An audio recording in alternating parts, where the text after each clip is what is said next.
Hello and welcome to episode 6 of Interjections. Today on the podcast, we break down the Champions League draw, recap the match against Cagliari, preview the match against Fiorentina, and try and figure out what's going on with these midfield transfers. Thanks for listening.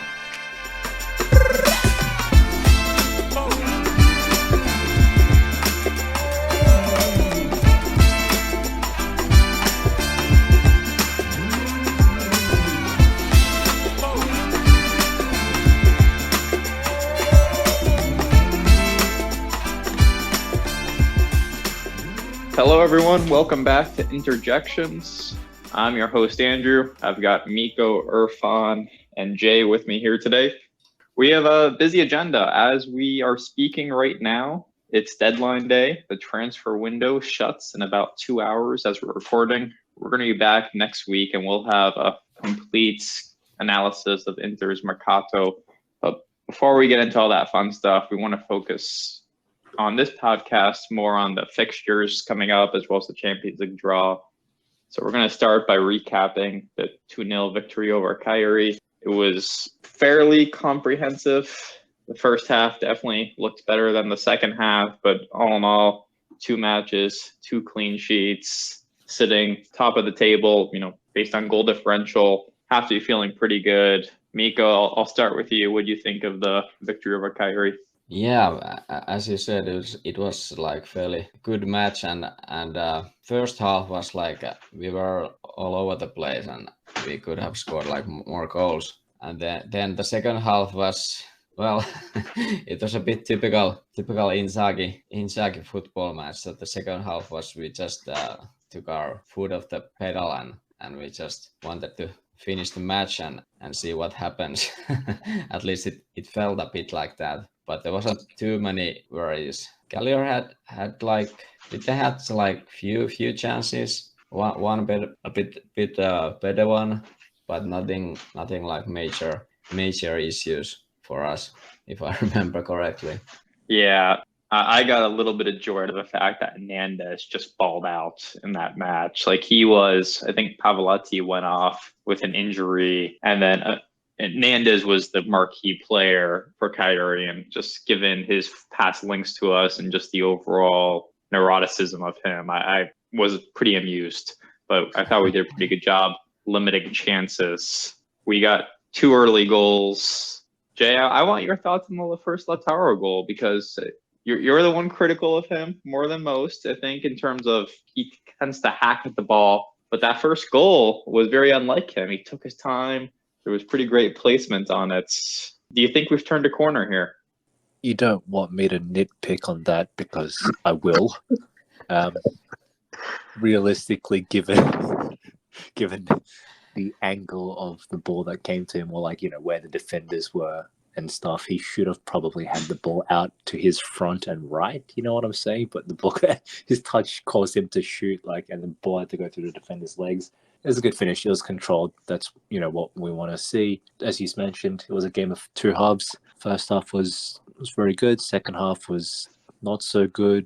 And I thought you described it perfectly, saying that we took our foot off the gas and just I felt that Lavumbo guy kind of terrorized us. He was really causing our defense nightmares. On another day, one of his dribbles and cutbacks might have found another Cagliari player for a tap in, but thankfully they didn't.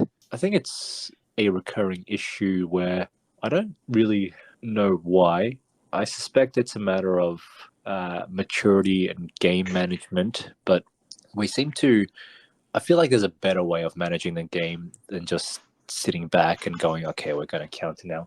Because I don't think we're a great countering side. As we saw in the first match, we gave the ball away tons of times in transition, trying to create these fast counters. But our execution was just a little bit off, you know what I mean? Like the final ball was not there. I feel like when we go a goal ahead or even 2 goals ahead, we can and probably should just keep the ball, slow it down and pass it around and kind of take the sting out of their attack, take the wind out of their sails, you know what I mean?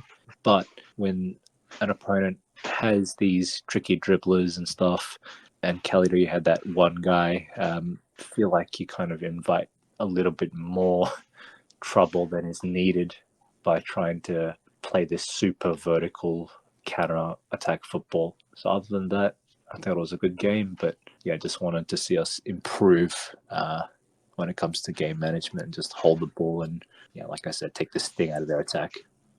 This is the trend, right? We come out like gangbusters.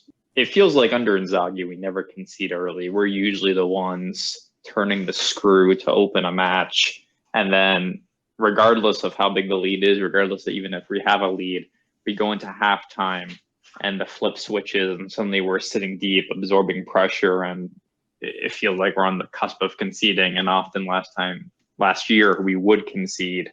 I can't explain it. It doesn't make any sense to me, but it's also a little confounding when you consider that this team might be defensively strong enough to sit deep, but it's definitely not well equipped to counter teams. You know, Lukaku's gone. This team is not made to get out and run. We're a very slow team, so the sitting back and absorbing pressure is always going to make us feel like we're on the cusp of conceding. Yeah, we don't have that like one-shot counter weapon like Irfan's favorite player, Rafael Leao, where effectively you can just have him sitting down at the halfway line and everyone else behind the ball, and that in itself is extremely dangerous because you just have one long out ball and he can. The amount of times I see that guy score from like the halfway line is pretty annoying. You know what I mean? But we don't have that. You know, our counters have to come as a result of intricate and accurate direct passing. Next thing you know, we're 3-on-2, or we've got some forward momentum. We don't have that just one long out ball and we're good to go kind of thing. So when you do require that series of correctly executed passes to create a counterattack, as we've seen time after time, it's difficult to get that series of counterattacking passes 100% correct. You know, as we said, the move breaks down prior to that point. So yeah, it is strange. We do exactly as you said. We start strong, we shoot our load, and then we're kind of a little bit, tired after that. Irfan, what were your takeaways from the match? Yeah, I think the match went pretty well. I echo your point about Lautaro's goal. That was a goal that, maybe even last year he doesn't score. Definitely not earlier in his career. It showed a lot of poise and maturity and calm, something that, we don't typically associate with him. He's much more of a striker who kind of just, improvises in a lot of ways. That was really good. I thought in the second half, like you all mentioned, it was very similar to what we see under Inzaghi. And I'm glad you brought up speed because I think that's a big part of it. I think when we come out with the amount of energy that we have and with the amount of, just sheer will that we enforce in the first half, by the time we get to the second half, we look a lot flatter. And part of it is because of, some of our more aging players. Now that we're getting younger, hopefully that might help. The other problem is that Inzaghi is just loath to make a substitution before like the 70th minute.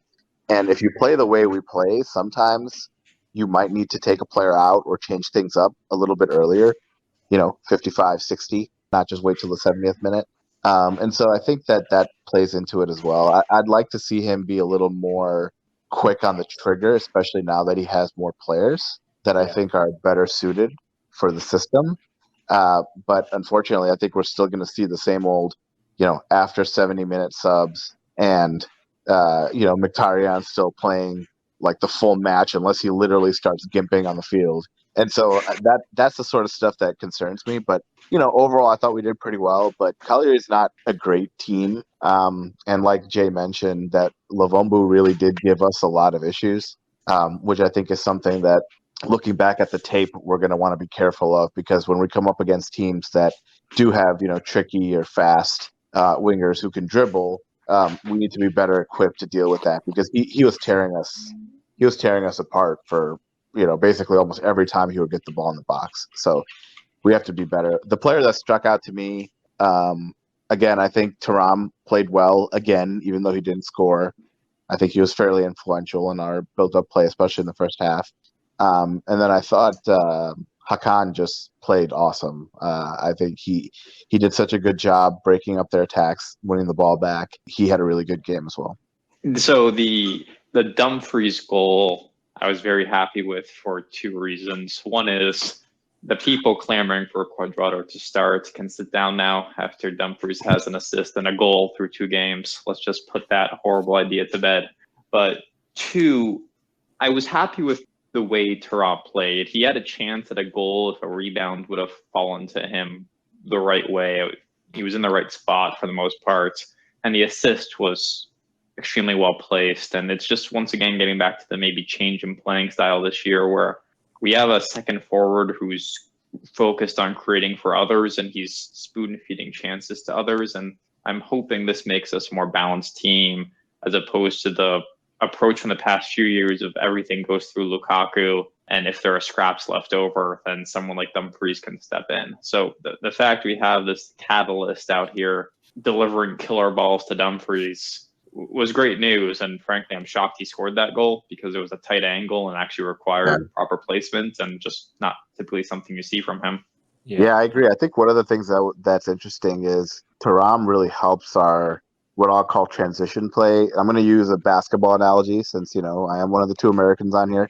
So, if you think about the offensive game in 3 kind of sets, you have a fast break, right, which is what I would consider more of like a counter-attacking style. You have like a transition game, which is one where, you win the ball back and then the defense isn't completely set. And then you have like a breaking down like a set defense. So like, what we call in basketball, like a half court set.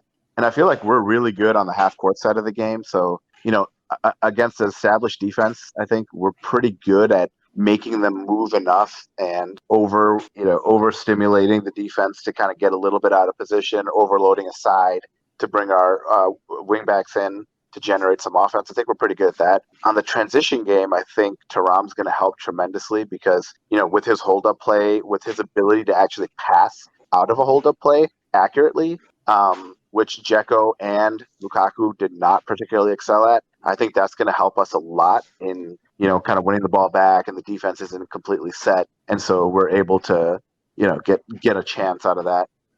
But the fast breaking style, the counterattacking style, like Jay mentioned, there's just nothing that we can do really there. We just don't really have the personnel, the speed to be able to pull that off. But Thuram, I think, like you mentioned, will help in that phase of our game a lot. And I do think he will have a lot of assists. And I know, the fans want him to score, and I do think that's going to come, but he's contributing in so many ways already that I think he's been an asset for us.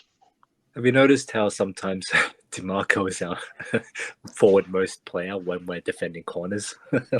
Yeah.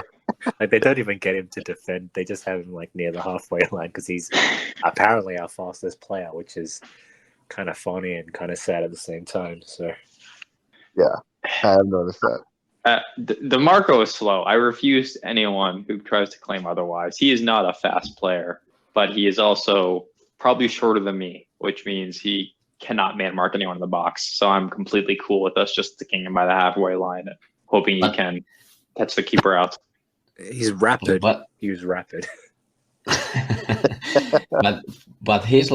I don't think he's like slow because if you remember the Lautaro goal, he was actually the one who got the ball and brought it forward a bit, and he didn't lose the running battle there when he had the assist to Lautaro. So I agree that he's not fast, but he's like fast enough for me at least. Who do you guys think is the fastest player on the team? I assume it is Thuram with maybe, I don't know, is like Mkhitaryan the second fastest player on this team? What do you guys think? I honestly think if you line them all up, all 25 players or whatever, and then just did like a 100-meter sprint, I honestly think 35-year-old Cuadrado wins.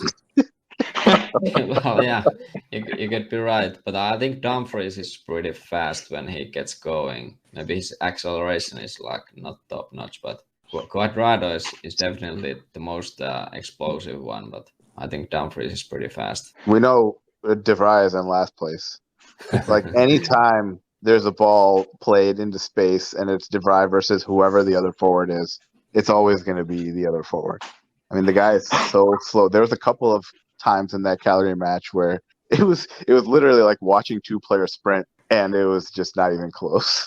I felt so bad, but it's just one of those things. I agree. Mkhitaryan, though, that's a good shout. Mkhitaryan and Cuadrado might be the fastest players. I think Dumfries is fast as well, and Thuram, but those two, there's no way aging Mkhitaryan's on veterans. that list. Come on. He's fast. He's honestly fast, even now. I don't know, like, if we're talking of sprints, Mkhitaryan would win, but he is definitely one of the quickest players in the squad. Like, he has excellent acceleration. Yeah, I feel like he's smooth, you know what I mean, in the way he moves, which kind of makes him look a bit faster in the way that DiMarco's short legs moving quickly like a rabbit makes him, gives the illusion that he's faster. This is such a sad conversation in general. Way to bring up this topic. It really is. But yeah, at the end of the day, we do lack some undeniable pace. We don't have much of that. We can't rely on players to simply outpace the opponents. Like I mentioned earlier, we have to kind of create these avenues to overload opponents numerically with some forward momentum as well. And I think for that purpose, Thuram is fast enough. DiMarco is fast enough. Mkhitaryan is fast enough. But again, the bigger issue is that it just requires us to be precise without passing, and we're not always that.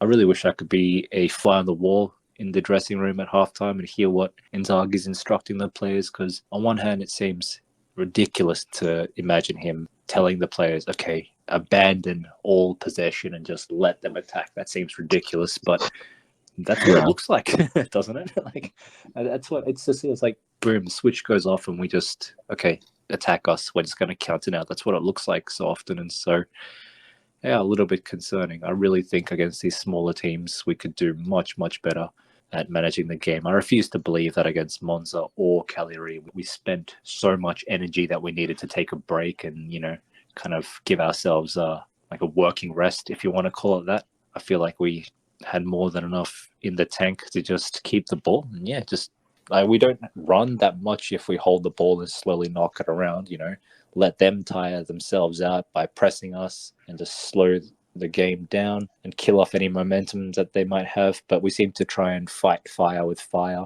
Anytime the opponent kind of ups the momentum, we seem to really double down on matching that speed with equally rapid counterattacks. And yeah, like I keep saying, they just break down too often, and then it just becomes a vicious cycle of we give the ball away by playing too quickly. They attack us, we desperately defend and win the ball back, and then try again. No, I was just going to say, one thing that I do find interesting, though, is I think we're the only team in the league now that has had two clean sheets. So I was just curious if you all, what do you attribute to that? Like, do you think it's because of our defense playing well, which I think we were all worried about going into the season? Or do you think it's a function of, just it's a little early and we're on a good roll? Or do you think it's the opponents that we played and they're kind of lack of bite up front? Or a little all of them? It's early and we've only played two, bottom half opponents is what I attribute it to. Yeah, and I want to just give a shout to Hakan, because I was very skeptical, and I still am skeptical of his ability to play this kind of regista role for an entire season.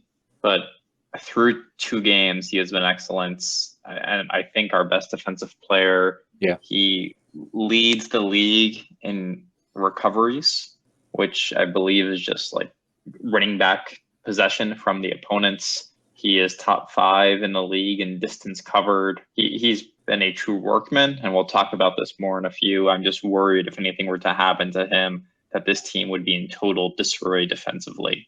And he also is top 5 in total passes completed. So he has been possibly our most important player as he replaces Brozovic. Yeah, not to jump the gun, but who is the preferred replacement for him? Latest reports are that Asllani will stay, but at the same time, it seems Inzaghi is absolutely loath to use Asllani. So I don't know. What do you guys want as his backup? Yeah, maybe we can actually just use this to do a hard transition into the Klaassen news, because I don't understand what's going on with the midfield right now. If you go we have 3 starting midfielders, obviously, and Barella's not going anywhere. So really, the core of Barella, Hakan, and Mkhitaryan is going to continue to start games. So ideally, you have one reserve for each position. Frattesi, obviously, on that list. And then I guess I'm curious to hear Miko's thoughts. Miko, you are tap-in merchant. You were on Asllani might be loaned out a good 2 months before anyone else was saying Asllani might be loaned out. Now, he's staying, but clearly Inzaghi wanted a replacement of some capacity. Well, it appears for Asllani anyway. So I don't know if he's going to play much now that he's here. What are your thoughts, Miko?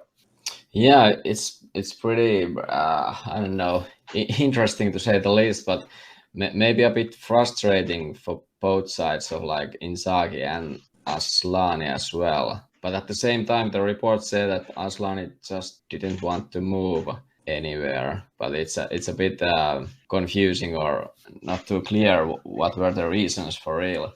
But it looks like Inzaghi at least doesn't trust Asllani, so it's interesting to see will he play any more than last season, because now we added another midfielder, and while Klaassen is not like a regista, how they're gonna like cycle this whole rotation thing in the midfield, it's gonna be interesting. I feel like Sensi is like even less trusted than Asllani, and he's just disregarded by Inzaghi, and he wanted somebody, of course, free because of Chang.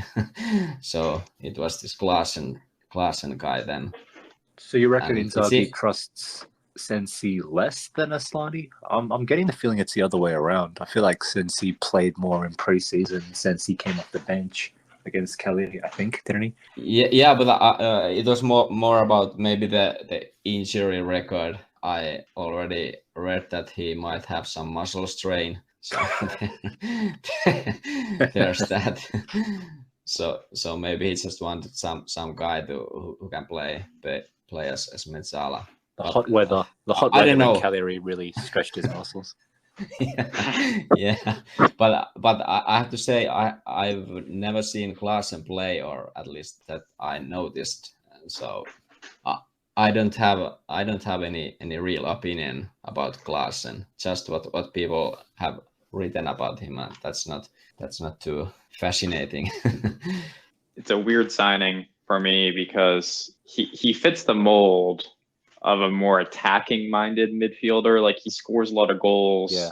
He's not supposed to sit in front of the defense and distribute the ball, and that's why I was on the forum a few months back. I wrote, like, when we were pursuing Frattesi, that he was fine, but this midfielder I love on Sassuolo is Lopez. I'm a big fan of his. I think he has a lot of technical ability, and when there were reports that we were going to do a loan swap Asllani for Lopez, I was over the moon, because that's the exact kind of player I wanted. So switching to Klaassen after those Lopez links is disappointing, but also rationally I can sit here and say I have absolutely no clue why Sassuolo would be interested in that deal. So disappointed in that regard.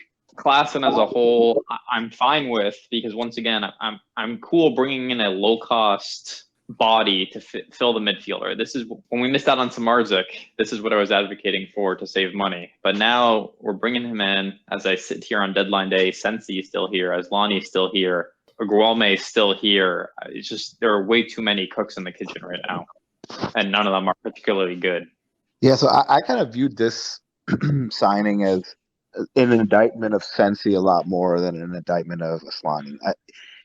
Maybe I do think there's something to the fact that Inzaghi doesn't trust Asllani. I can completely believe that. But this signing in particular, I think, was more geared towards him not trusting Sensi, and not because of skill or talent or skill set. I think it's because of the injury concern. And then I think this is just a opportunistic move, because Klaassen is free, and I think he just turned 30. But from what I've seen of him, and it's not a lot, and from the way he's described, he's much more of an attacking midfielder, like almost like more of a creative force rather than somebody who's, kind of like a metronome on the pitch, just pinging the ball here and there, covering for the defense. So I anticipate his use will not be as a sub for Hakan. But the question really is, is Inzaghi going to trust, anyone to replace Hakan? And if he's not willing to do that during the game, when is he going to do it? If there's an injury or suspension, he's going to have nobody to kind of come in and take that spot. I actually wonder if Hakan's unavailable, he just switches to a different 3-man midfield and abandons that Hakan role. I just don't see him starting Asllani, which is kind of sad because I actually do rate Asllani quite a bit. I think he's very good. I think he just needs more playing time. I agree with that. I think not the Asllani is good part. Yeah, I agree that depending on the opponent, if Hakan happens to be unavailable, depending on who the opponent is at that moment in time, I do think a change in formation would be seriously considered. I can see that happening, but I think if Hakan takes a yellow card suspension and then has to sit out a game and we play against, Frosinone at home, I do expect to see Asllani. If he doesn't play Asllani, then for sure, beyond a shadow of a doubt, that kid has no future at the club whatsoever. But yeah, I'm not half as opposed to the Klaassen move as a lot of people seem to be, but it's just really hard to assess what the strategy is because Klaassen is not a physical midfielder. He's not a regista. Essentially, he's an alternative to Fratesi and Mkhitaryan. You know what I mean? I don't think we have a single physically excellent midfielder. I mean Barella and Hakan, Fratesi, even Mkhitaryan can run all day, but none of them are going to win that many physical duels. None of them are they try hard defensively and they put in the work, but they're not especially renowned defenders, if you know what I'm saying. There is a difference, I believe, between people who, put in an admirable shift and people who are just naturals in that craft. Someone like, who's a good example? Casemiro. Yeah, Casemiro or someone like that is a renowned number 6 to break up attacks, and that's something we've lacked in the team for a long time. Yeah. Conte or Medel. Nigel de Jong. Exactly.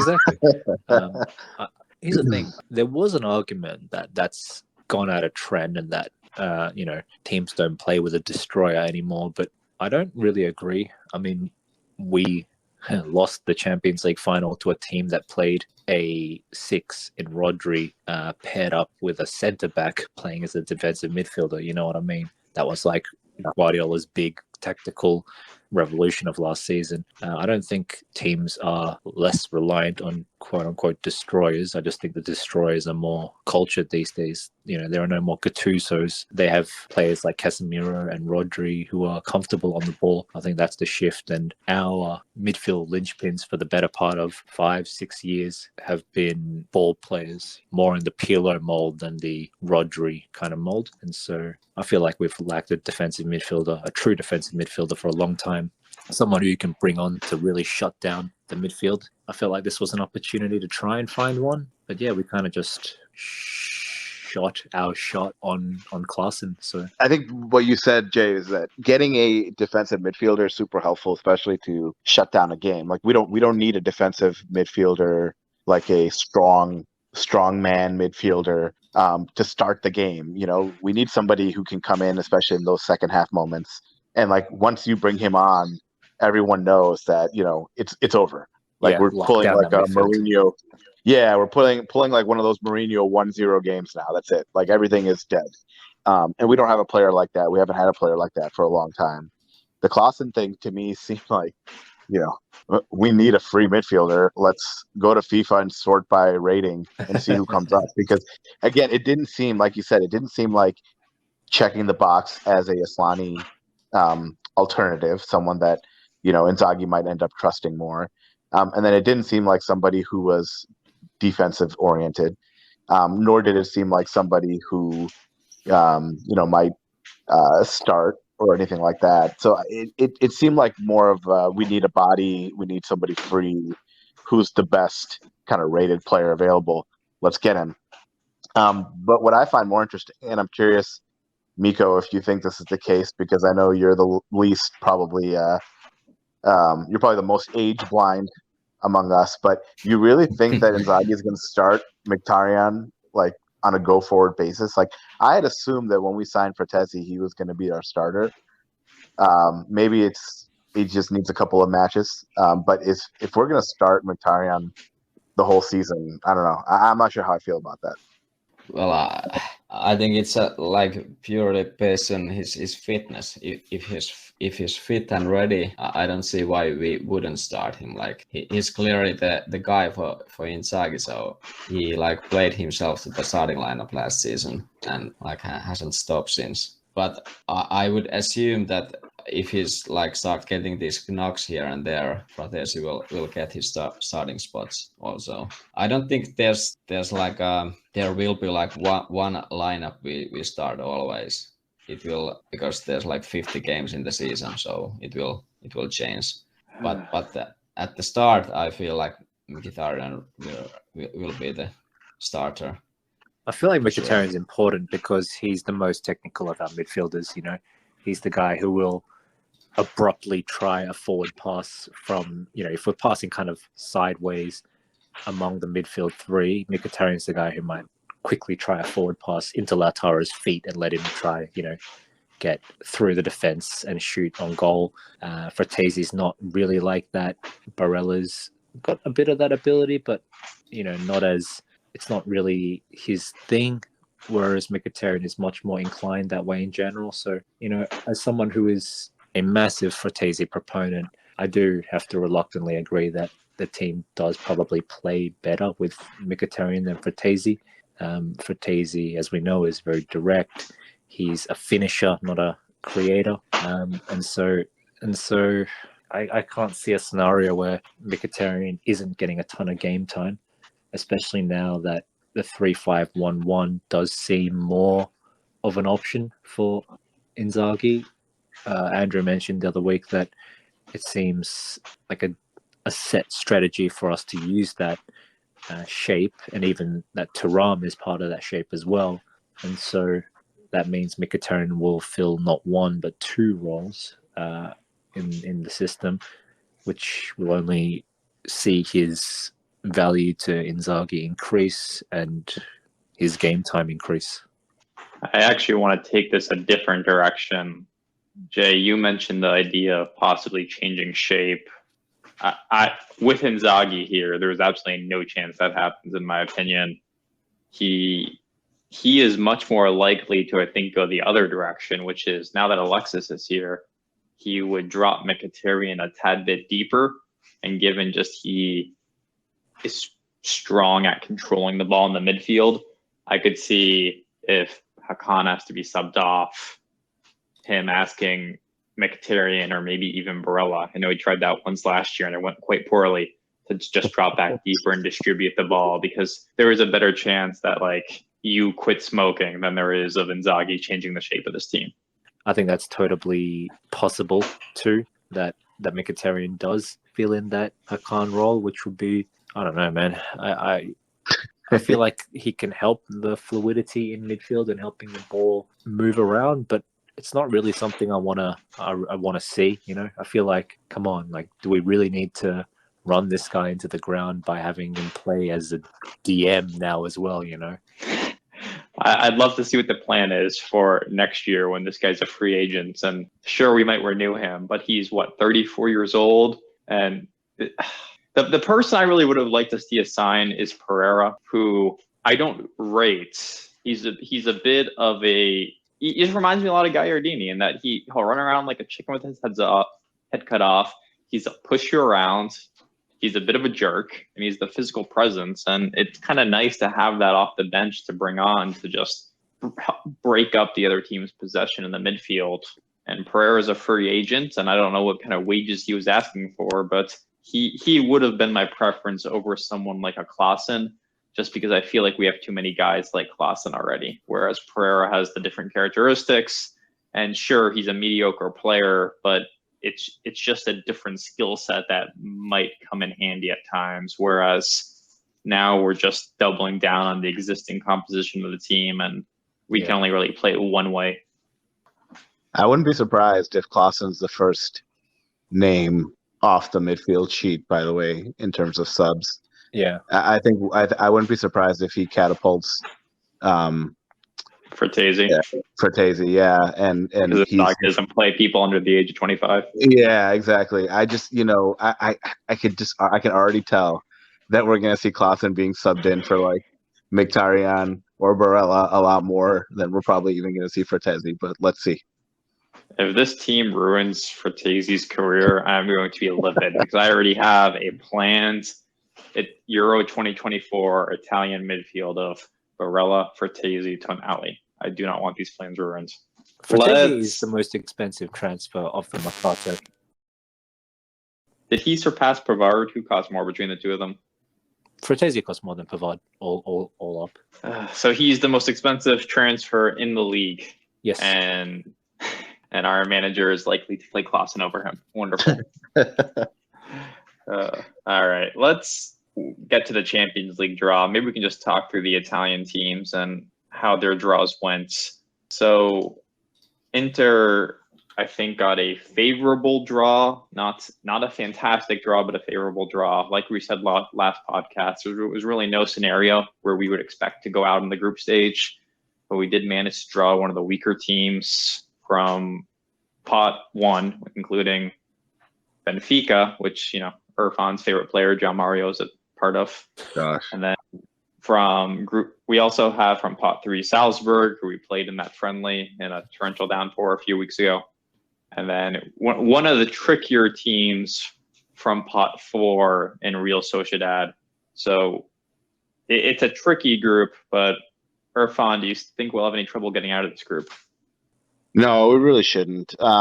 I agree with you. I think Real Sociedad are probably the most kind of tricky team that we're facing, and I would be worried that we underestimate them and come out flat against them, thinking that it's an automatic W. I hope we're smarter than that. But skill set wise, talent wise, I mean, we should be top of this group, and we should comfortably, have 5 wins, I think. But let's see what happens. You never know. It's just I feel like even when we're in decent groups, even when we're not playing the hardest team in a particular group, we just, in the Champions League, everything is just a bit of a struggle. So let's see what ends up happening. But I was pleasantly surprised with our group.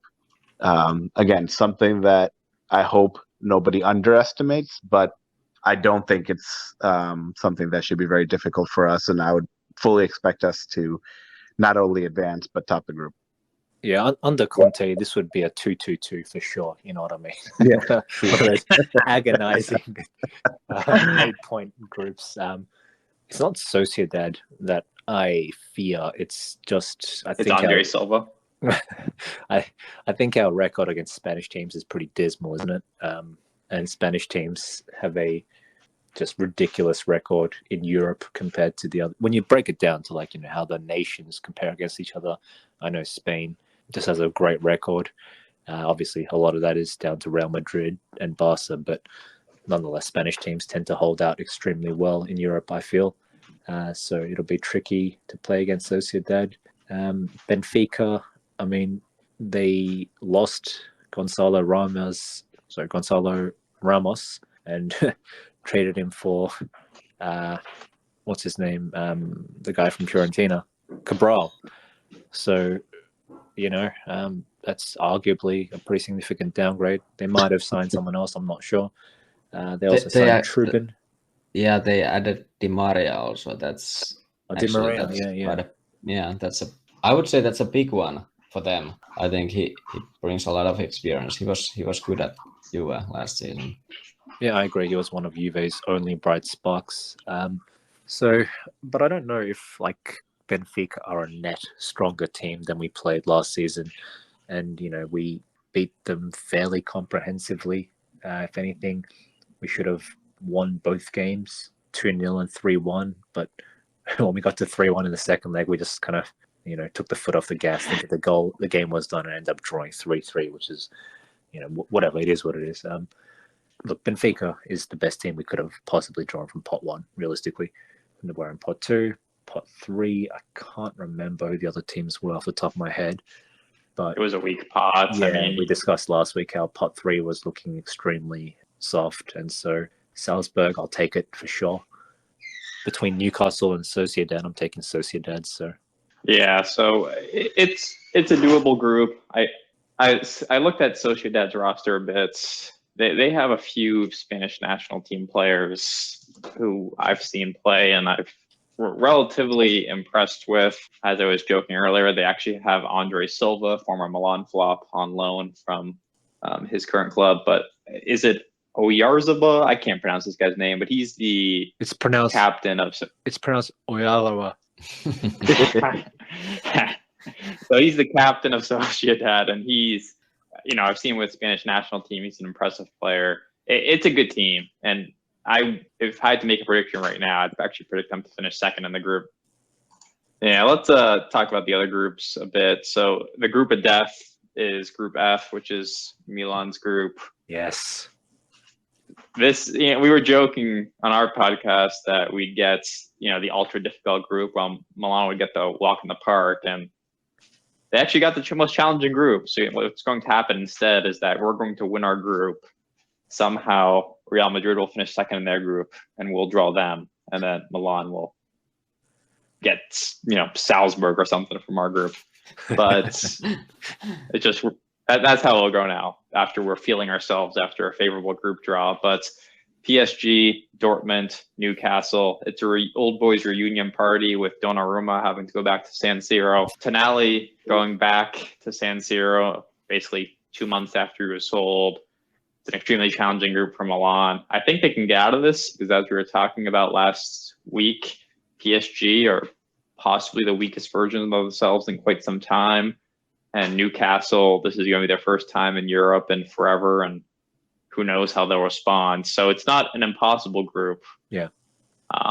But definitely the group of death, and you can really see any of these teams advancing out of it.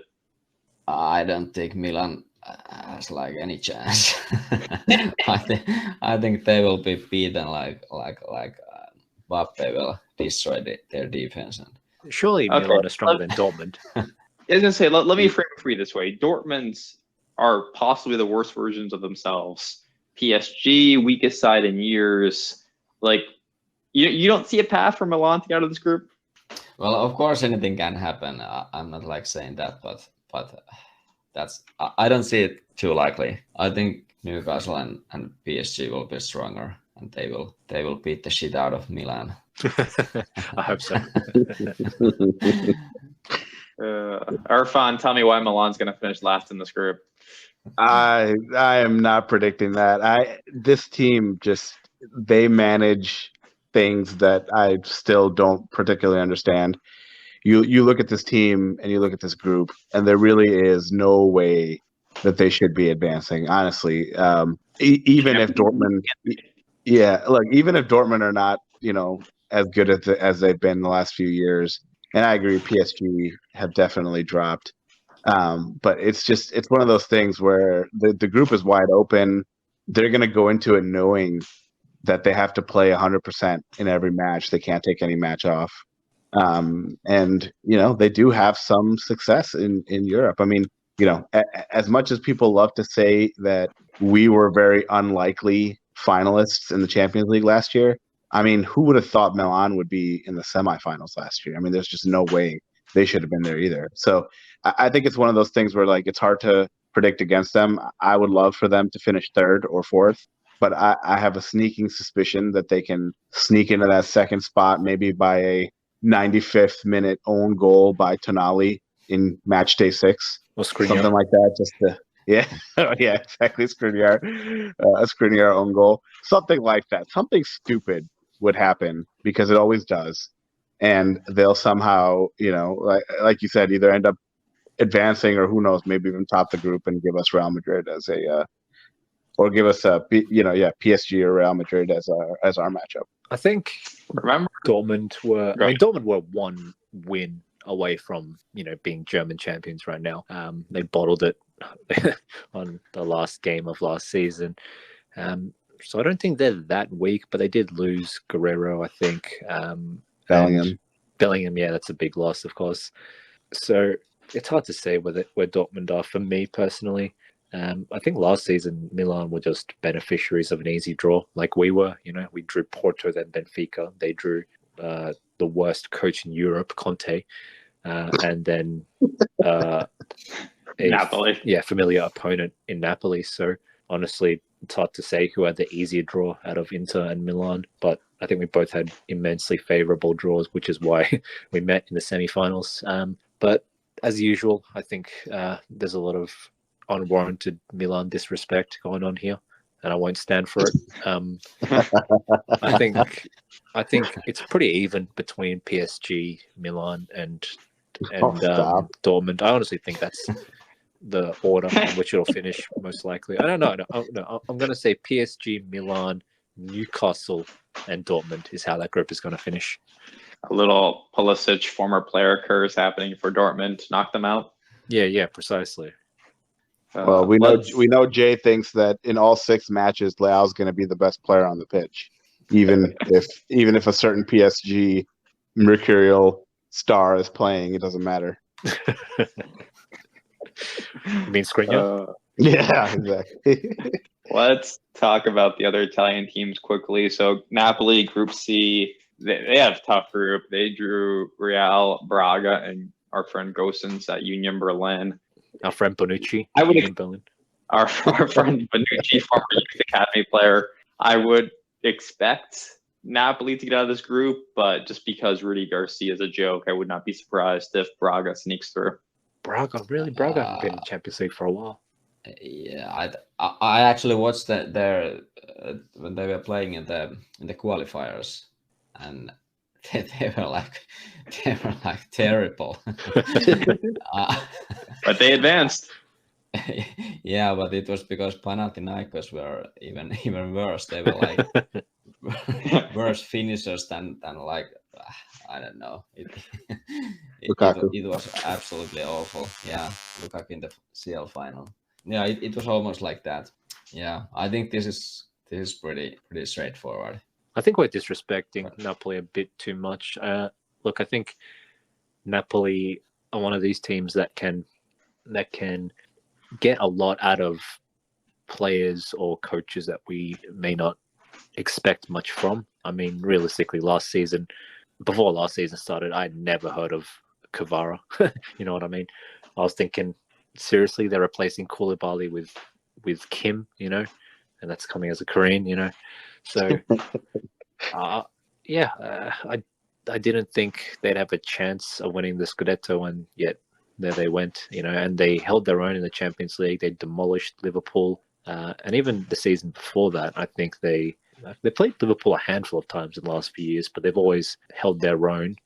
They demolished Frankfurt as well. So I think they're a team that can succeed in Europe, and they're not like Conte, who just can't get it up in Europe and is like a strictly league team. I think Napoli can do well in the CL, just like Milan, for example, just like us now with Inzaghi as a cup specialist type coach, and whose style of playing suits the continental style. It's not going to be a 2-2-2 group like ours.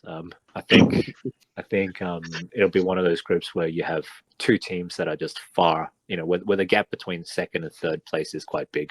I'm expecting that for this group, and Napoli to be one of the top 2 teams with Real Madrid, obviously.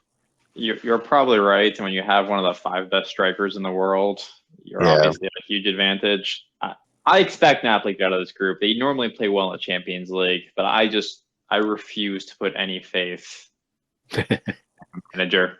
So until he's gonna have to show me he's got it before I give them any benefit of the doubt. Group E, the final Italian team. I will put any amount of money you want on Lazio finishing last in this group. It's Feyenoord, Atletico, Celtic, and Lazio. Anyone want to make a case for Lazio surviving this? I said there's a 10% chance, but yeah, even though on paper, I guess you'd have to put them above Celtic, and Feyenoord. Now, Feyenoord are Dutch champions, are they not? Yep. It's hard to say. Are Lazio a stronger team than Feyenoord on paper? You would probably assume so. But Yeah. Lazio just have such a storied history of being shit in Europe. So they have a long, proud tradition of wasting the Champions League ticket. So long may that continue. There's a non-zero chance Lazio is going to be 0-0-4 to start the year. They already bottled 2 matches against Lecce and Genoa, and now they have to go to Napoli and to Juventus. Yikes. I'm curious what this Lazio schedule is hilarious. So after those games, they get 2 relatively easy fixtures against Monza and Torino, and then they have to go to Milan to play Milan, and they have Atlanta coming to their place. I'll be very curious to get a temperature check on how Sarri's doing in the first week of October when this team has 2 league wins. Yeah, those first 2 games were pathetic, especially considering they were 2-0 up against Lecce, weren't they? I think it was 1-0. They lost 2-1. You're thinking of maybe Fiorentina, who absolutely... Oh, yeah, they were 2-0 up against Lecce, and then, Yeah. But yeah, this Group E, this is interesting. I'm interested to what Atletico is gonna do, because last season I remember they had very favorable group, and I think they were like last of that group eventually. Was it last season where they had that ridiculous 100th minute sequence where some guy missed a penalty and then there was a scramble and then they hit the post 5 times? Yeah, I think it was. But they had actually last weekend, or when was it?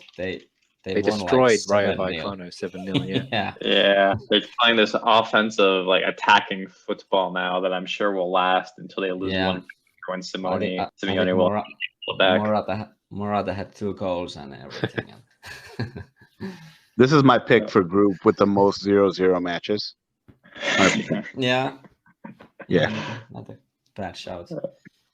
Look, all I'm saying is Lazio 1, Celtic 2 at the Olympico.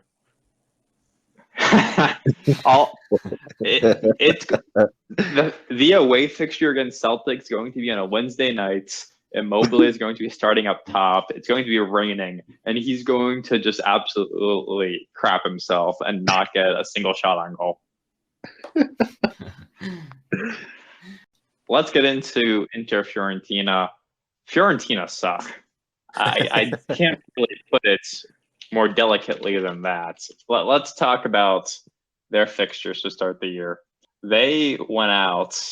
They demolished Genoa, which is fine. They lost their first Conference League game to Rapid Vienna, and then they blew an immaculate game against Lecce, which Jay was speaking about earlier, where they scored 2 goals, including one from Duncan, within the first 25 minutes, and then let Lecce come back and tie the match, finish 2-2 at home. This has been a very challenging fixture for us. If you want some fun stats, so of course last season we lost at San Siro when Bonaventura scored. Just immaculate. Since 2015, Fiorentina have won 3 times at San Siro. The only teams who have beaten us more at home are Juve and Sassuolo, which is another just Sassuolo. Yeah. So I do not rate Italiano. I've said it right from the beginning. I've heard him being talked up as like a new Inzaghi, a young, tactically innovative coach who plays attacking, attractive football. I don't see it. I do not rate the guy. I think I'm with you. And this is also just a decimated Fiorentina squad. They have not had a good Mercato, in my opinion. I know they weren't part of our preview because we aren't really expecting anything of them, but this is not a good team. They don't have goal scorers. They signed Nzola from Spezia. Yes. We've gone 2 games in a row with clean sheets, and I would expect us to get a third. My only fear is we have just struggled so much with this fixture, and it really comes down to style of play, where I know you don't rate Italiano, but these teams who play a high line, press us, force us to make quick decisions, like Sassuolo, Atalanta, Lazio, these are the teams we've always struggled with. And I struggle to think we're going to change that now because I don't really think we're a strong technical team yet. This should be a good match for Thuram to be able to get out and run a bit, run out a weak defense and create chances, because Fiorentina is going to try and press us. They're going to try and win possession in our half. Look, I see this game exactly the same as I see the first two games, which was that they are an opponent where there's some baggage there. We've had our difficulties against them, but I think it's a good time to play them. Whatever baggage we've had against them in the past, it's still too early for us to have lost that wave of momentum and that excitement. So I expect that to be the deciding factor in a fairly straightforward win. Maybe we'll concede a goal, but I would be extremely surprised if we didn't win. Yeah, I'm not as down on Fiorentina as I think you all are. I think they're still a pretty decent team. I think they're going to have issues with consistency, right? Fiorentina strike me as the kind of team that will go out and get some results against Inter, Milan, Juve, Napoli, but then completely, shit the bed against some of these lower kind of tier teams, because they just strike me as a team that's like very temperamental. And, if anything goes their way, they'll start clicking and playing really well. And I feel like there is some history there. Now, with that said, I feel like the way we've been playing the last two games, we've been playing with such confidence that I see it very unlikely that we look rattled against a team just because they've had previous success against us, aside from Juventus, which is just historic. But I feel like Fiorentina is one of those matches, like it's a good shout about, Cagliari and Monza. It's kind of like a boogeyman team for us. And I expect us to be able to handle them. But, I still think Fiorentina are dangerous. And I do think, especially in attack, they could give us some troubles. I don't think that they're going to be a problem for us to score on. I think defensively, they're not that good. But I expect us maybe to lose our kind of, 2 consecutive clean sheets. But I do think we'll pick up a win, especially because it's at home. Is there a team in the league we feel confident saying isn't a bogey team for us with baggage? Because I think if you start making a list, the answer is Frosinone, Lecce, Genoa, and Sampdoria. Yeah, or are they even in the league anymore? I can't even. No, Sampdoria. But yeah, Genoa now. So yeah, those are the only 3 teams in the league I can confidently say we do not have baggage from. I mean, on paper, Fiorentina's team is not that bad. Duncan is a reliable, semi-proven Serie A midfielder, and that has been around for a while and has played at a fairly solid level. They signed Artur from Juventus as his partner, and he's, if he can ever play like he did when he was at Barca, then they've got a decent player there. Nico Gonzalez is their new, he's good, their big star. To my surprise, they rejected some 40 million bid from fucking Brentford of all teams. And isn't it a sad day that teams like Brentford can just go out and splash 40 million? But anyway, he'll be their danger man, obviously, and Bonaventura, of course. 2 fun facts. One is Bonaventura in his career has contributed 8 goals against Inter, 5 goals, 3 assists. So just you can expect that trend to continue somehow. The thing I'm most interested to see is probably how he being Inzaghi, implements Pavard into this. I assume Darmian will start, but he's been carrying a knock. Mkhitaryan has also been carrying an injury, but reports are that we're just going to run him out there anyway, because why would you give Frattesi an opportunity to start when you can just run Mkhitaryan further into the ground? So most interested to see Pavard get some minutes, see how he looks, and then also just curious to see if we end up doing anything with the midfield. Does Klaassen somehow get a cameo? Does Sensi get minutes? Or is he essentially being rendered into the backgrounds? Those are the plot lines I'll follow, assuming we can get a comfortable lead and manage the game. He'll implement Pavard, right? He'll implement him into the last few minutes. I think we're going to see the exact same lineup, to be honest. as the first two games, which is unfortunate because, looking ahead to the next few weeks, we've got an international break after this, followed by the derby. So there's not really a great time or in Inzaghi's eyes, probably, there's not a great time to really introduce Fratesi. In my eyes, it has to be this match. Mkhitaryan's not 100% fit. It's a home fixture against a opponent, which is difficult, but not, but one we still expect to win against. So I really think he just needs to, show some balls and drop Fratesi in and give him an opportunity. But yeah, sadly, I don't expect it to happen. I think I haven't checked the predicted lineups, but I'd be extremely surprised if they weren't unanimously predicting Mkhitaryan to start here. Yeah, Gazzeta's rolling out the same expected lineup as the past two matches. Yeah. So it's actually a pretty interesting fixture week in the league. We've got Roma, Milan tonight, Napoli, Lazio tomorrow, and Inter-Fiorentina on Sunday. So should have a few good matches here, and hopefully we'll be alone at the top of the table by the end of it. Lukaku time. Nah. Lukaku time. No. He- Mourinho has Milan. not done us many favors against Milan. So, The king Is of that- Milan is back. Is that true? Well, he was horrible in big games while he was here, but I feel like Milan in his Yeah, but in the Scudetto winning season was the only team he delivered against. His record against Milan is really good, even outside of just that one season. I think his record against Milan is really good. It's just he scored I in think every derby in his first. Yeah, He scored in every derby in his first tenure. he's not good against Juventus, but I think against Milan he's pretty good. I was talking about Mourinho though. I was saying Mourinho has done us no favors against direct opponents. Oh yeah, no, definitely. Yeah. I'm with you there. But Lukaku, well, I don't even know if he'll play. But Yeah. I mean, because the guy's he's been training by himself for 2 months, so who knows if he'll be match fit. But When you're down 3-0 at home, you just got to throw him on the pitch at some point and hope something happens. You know what I mean? yeah, exactly. After you've made Pulisic look like Maradona for 45 minutes, then desperate times call for desperate measures. How are they going to stop Leao without Ibanez? That's my question. What hope do we have? I mean, they made It's not Quadrado. They made Candreva look like.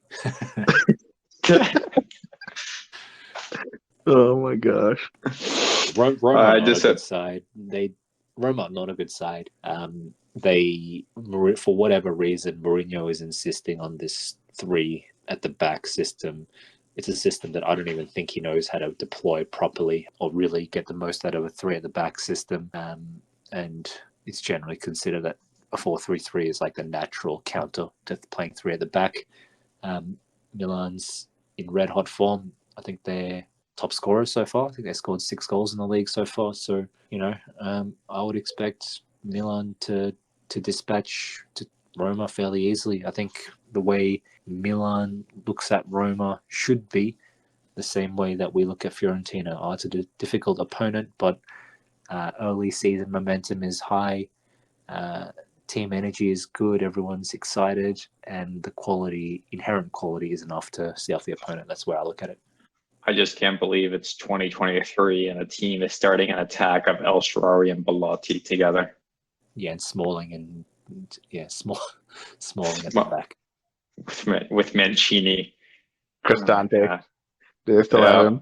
Oh, yeah, he's starting in the midfield. I'm sure we'll be interested in him in 2 years. I believe that. Yeah, Jay, you're exactly right, though. Mourinho has no clue what he's doing with this 3-5-2. It's not the best use of his players. Milan's going to romp them. I'm expecting, I know we joked about it, but this is going to be 3-0, 4-0, something of that nature. I'm not expecting anything from Roma. Yeah, I expect no favors from Mourinho here, unfortunately. I love Jose, but, as I've said many times, I don't think he has it anymore. I think the game kind of evolved past him, sadly. And I don't think 3-5-2 is an inherently bad system for his set of players. I just don't think he knows how to apply any attacking patterns that actually make a 3-5-2 worthwhile. Say what we like about Conte or Inzaghi, right? They, within the 3-5-2 system, they know how to make certain things happen.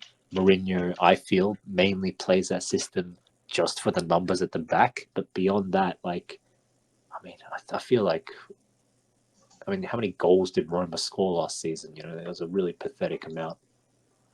They can't attack. It's just, you got a inherently kind of negative coach combined with some not so great players minus Dybala, and the result is that you have a really underwhelming system, I feel. Is he still hurt for this match, Dybala, or suspended? Is he back? He's not playing. He's not expected to play. Of course he's not. Yeah, why? He'll be back for our match. Don't worry. Yeah, exactly. Oh. All right. Well, I think that's a good place to conclude. Like I said, we'll be back next week. We're going to do a Mercato wrap-up. We'll give you just a full breakdown. We'll give you a number grade. And we're also going to have our first ever podcast guest speaker next week. So you can look forward to that. It's just giving you some good content during the international break. So thank you all for listening, and let's go beat Fiorentina. Oh, yeah, Miko had to sign off a bit early, guys, but he wanted to depart with his prediction of Inter 3, Fiorentina 1. I'm predicting another 2-0. How about you guys? Give me 2-1. Yeah, I was going to say 2-1. All right. Thanks, everyone. Thanks.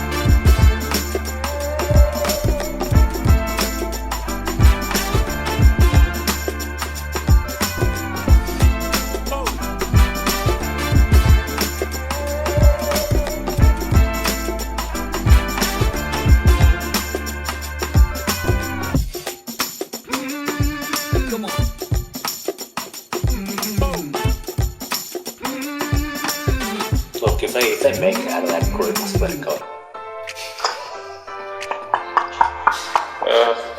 My preview of the Inter-Fiorentina, we will win 3-1.